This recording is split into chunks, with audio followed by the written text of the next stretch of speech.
Welcome to The Explainer. Today, we're jumping straight into what is honestly a fascinating literary and historical journey. We're going to explore exactly how 39 ancient books managed to weave themselves together into one absolutely sweeping, dramatic narrative. I mean, if you've ever found yourself a bit lost in the pages of these texts, you are definitely not alone. But when you pull back and look at the big picture, this magnificent structure reveals itself. So let's dive right in. It's a great question, isn't it? Rather than just being some disconnected anthology of random stories, this collection actually forms a highly cohesive narrative journey. It stretches all the way from the dawn of creation straight through to the Babylonian exile. And the engine driving this entire story, it's this ongoing cycle of profound human failure on one side, clashing with just relentless divine faithfulness on the other. We are going to explore this epic rise, fall, and future hope arc through 5 core acts today. 1. Creation and the fall. 2. Patriarchs, promises, and plagues. 3. The law and the land. 4. Kings, chaos, and covenants. And 5. Exile and the coming Messiah. Now, to understand why this history unfolds the way it does, we first have to wrap our heads around the ancient concept of a covenant. You can basically think of a covenant as the thematic glue holding the entire Old Testament together. It's a binding agreement between two parties. Whenever we look at biblical history, these covenants are instances where the narrative portrays God entering into an agreement with humanity, laying out both incredible promises and very specific responsibilities. Here's where it gets really interesting. Every single covenant in this story falls into one of 2 ancient categories. You've got the suzerain vassal treaty, which is a conditional promise depending entirely on obedience. You follow the rules, you get the blessing. Then you have the royal grant, which is an unconditional promise requiring absolutely no action from the beneficiary. This right here establishes the ultimate tension of the entire narrative, what humanity is required to do versus what God promises to do regardless of human failure. Act 1. Creation and the fall, the perfect start and humanity's rebellion. The narrative foundation begins with a perfect 6-day creation where God just speaks everything into existence. But as we know, this is almost immediately followed by a catastrophic rebellion in a perfect garden. That human wickedness eventually leads to the cleansing judgment of Noah's flood, and then later on, humanity's arrogant dispersion at the Tower of Babel, where their unified language is totally confused. This moment brilliantly illustrates the exact tragic pivot point of the narrative. Right here in the Garden of Eden, faced with literally the one rule they were given, humanity decided to decide for themselves what was right and wrong. They chose to define good and evil on their own terms, and by doing so, invited sin into a once perfect world. And that choice? It introduces us to concepts that the original Hebrew text defines with words like chata, pesha, and avon, sin, transgression, and iniquity.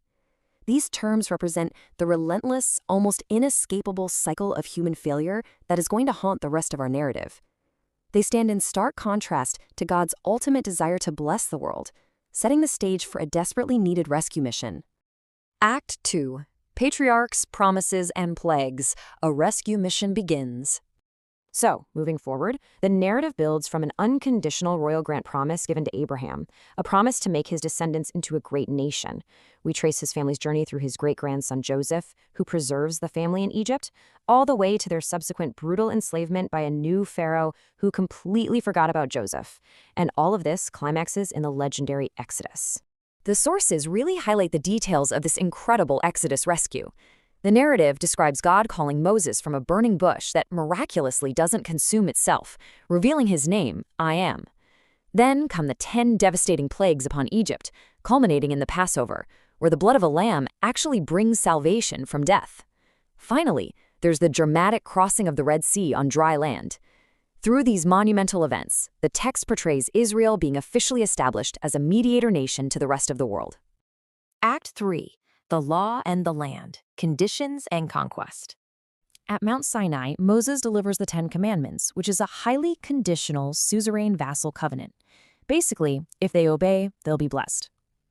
But following Joshua's miraculous conquest into Canaan, the Book of Judges reveals the heartbreaking reality of that condition through this frustrating, repetitive, and honestly almost absurd 4-step cycle.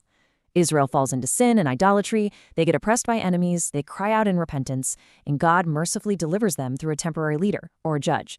And then, yep, you guessed it, they do it all over again. Act 4. Kings, Chaos, and Covenants, the Rise and Fall of the Monarchy. This question is so crucial because it represents the ultimate dramatic irony of the text. I mean, you'd think a strong monarch would finally enforce the rules, right? But even with heroic leaders like David and famously wise kings like Solomon, the fatal flaw of human rebellion remains completely unresolved. It turns out that kings are just as prone to failure as the people.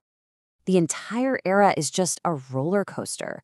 We see King Saul's disobedience, followed by King David actually unifying the kingdom and establishing Jerusalem. Then Solomon expands it and builds this magnificent temple. But due to Solomon's own disobedience, the narrative hits its peak and then quickly devolves into utter chaos.